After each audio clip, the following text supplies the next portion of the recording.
Buenos días. A continuación hablaremos un poco de las propiedades y características del estado líquido. Como índice tenemos lo primero que es la densidad del agua en otros líquidos, tensión superficial del agua y otros líquidos, la capilaridad, que es la fuerza de cohesión y adhesión en el agua, punto de ebullición y su relación con la presión del vapor en el agua, fuente de hidrógeno en el agua y en su estado sólido y capacidad calorífica del agua. Aquí podemos tener una pequeña introducción que dice: los líquidos son uno de los cuatro estados fundamentales de la materia junto con los sólidos, los gases y los plasmas. En este estado líquido, las moléculas tienen suficiente energía para moverse y desplazarse unas alrededor de otras, pero no suficiente para separarse por completo y convertirse en gases.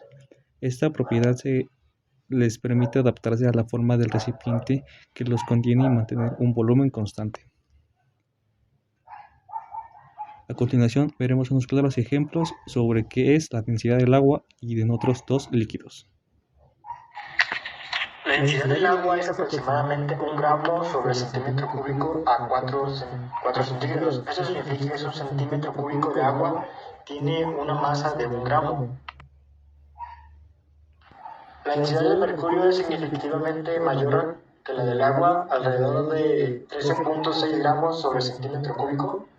Esto hace que el mercurio sea mucho más denso que tanto el agua como el aceite. Del aceite, la densidad del aceite varía dependiendo del tipo de aceite, pero generalmente es menor que la del agua. Por ejemplo, la densidad del aceite vegetal suele estar en torno a los 0.92 gramos entre centímetro cúbico. Esto significa que el aceite flota sobre el agua. Ahora veremos un poco sobre tensión superficial del agua y otros líquidos. Tensión superficial del agua.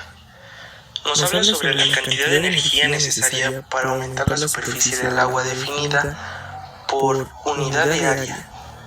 Esto se debe a las fuerzas de los enlaces de hidrógeno entre las moléculas del agua. A medida que aumenta la temperatura, disminuyen estas fuerzas y reducen la tensión superficial. La tensión superficial del agua es mayor que la de otros líquidos debido a sus enlaces de hidrógeno de sus moléculas, que estos tienen alta energía. Otro ejemplo líquido sobre la tensión superficial es el aceite. Al igual que el agua, las fuerzas coexivas entre las moléculas de aceite hacen que su superficie se comporte como si estuviera cubierta por una membrana elástica estirada. Esto permite, como ejemplo, que algunos insectos como los escarabajos acuáticos se desplacen sobre la superficie del aceite sin hundirse. El mercurio. El mercurio es un metal líquido a temperatura ambiente. Al igual que el agua y el aceite, las fuerzas cohesivas entre las moléculas de mercurio hacen que su superficie se comporte como si estuviera cubierta de igual manera como una membrana elástica. Esto permite que sus gotas esféricas de mercurio mantengan su forma y no se dispersen fácilmente. Un claro ejemplo de ello es cuando se derrama mercurio en un termómetro, las gotas esféricas se mantienen intactas debido a su tensión superficial. Ahora veremos un poco sobre la capilaridad, que es la fuerza de cohesión y adhesión en el agua. Capilaridad. La capilaridad es una propiedad de los fluidos que depende de su tensión superficial, la cual a su vez depende de la presión del fluido y que confiere la capacidad de subir o bajar por un tubo capilar. Cuando un líquido sube por un tubo capilar se debe a que la fuerza intermolecular o cohesión intermolecular es menor que la adhesión del líquido con el material del tubo, es decir, es un líquido que moja. El líquido sigue subiendo hasta que la tensión superficial es equilibrada por el peso del líquido que llena el tubo. Este es el caso del agua y esta propiedad es la que reguía parcialmente su ascenso dentro de las plantas, sin gastar energía para vencer la gravedad. Sin embargo, cuando la cohesión entre las moléculas de un líquido es más potente que la adhesión al capilar, como el caso del mercurio, la tensión superficial hace que el líquido descienda a un nivel inferior y su superficie es convexa. Y ahorita veremos el punto de El ebullición punto y de su relación con ebullición el es la agua. temperatura a la cual la presión de vapor de un líquido igual a la presión atmosférica circundante. En este punto, las moléculas dentro del líquido tienen suficiente energía para superar las fuerzas intermoleculares y pasar a la fase gaseosa formando burbujas que ascienden a la superficie y se liberan. La presión de vapor es la presión ejercida por el vapor en un equilibrio con su líquido en un recipiente cerrado a una temperatura dada. A medida que la temperatura aumenta, la presión de vapor también aumenta porque más moléculas tienen la energía suficiente para escapar de la superficie del líquido. El etanol tiene un punto de ebullición más bajo que el agua debido a sus fuerzas intermoleculares menos fuertes. Su presión de vapor es más alta a cualquier temperatura dada en comparación con el agua. Éter dielético. Este líquido tiene un punto de ebullición aún más bajo debido a sus débiles fuerzas de dispersión del hondo y la ausencia de puentes de hidrógeno. Por lo tanto, tiene una presión de vapor mucho más alta a bajas temperaturas.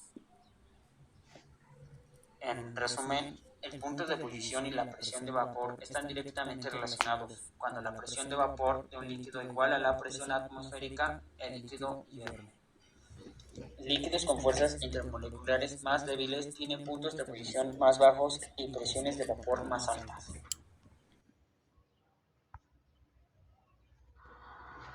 Pues los puentes de hidrógeno son enlaces intermoleculares entre moléculas de agua. En el hielo, pues esta molécula de agua forma puentes de hidrógeno con 4 moléculas vecinas. Dos son a través de ellas de átomos de hidrógeno y las otras dos son a través del átomo de oxígeno. Esto hace y pues crea pues una estructura cristalina en forma de red. En el caso del estado sólido, estas interacciones pues organizan las moléculas de agua en una disposición hexagonal, es decir, pues de 5 lados. Esto haciendo que el hielo pues sea menos denso que el agua líquida y pues por lo tanto hace que el hielo flote. Los puentes de hidrógeno también pues son muy esenciales para mantener la estabilidad y así las propiedades únicas del hielo, que pueden ser como su alta capacidad calorífica y su menor densidad.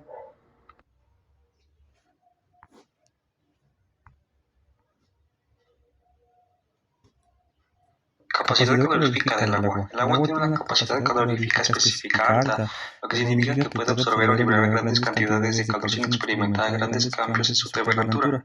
Esto es clave para muchas aplicaciones biológicas, industriales y ambientales. Los valores típicos son la cantidad calorífica específica del agua es más o menos de 4.18 joules sobre grados centígrados. Este alto valor es fundamental en procesos biológicos y climáticos. Un ejemplo sería el agua o papel en la regulación de la temperatura de la Tierra y en los organismos vivos. También podemos mencionar sobre el aceite. El aceite de cocina. También podemos mencionar sobre el aceite. El aceite de cocina. También podemos mencionar sobre el aceite. El aceite de cocina. Otro líquido sería el etanol. Otro líquido sería el etanol. Un ejemplo de las implicaciones prácticas en la naturaleza y el clima. Un ejemplo de las implicaciones prácticas.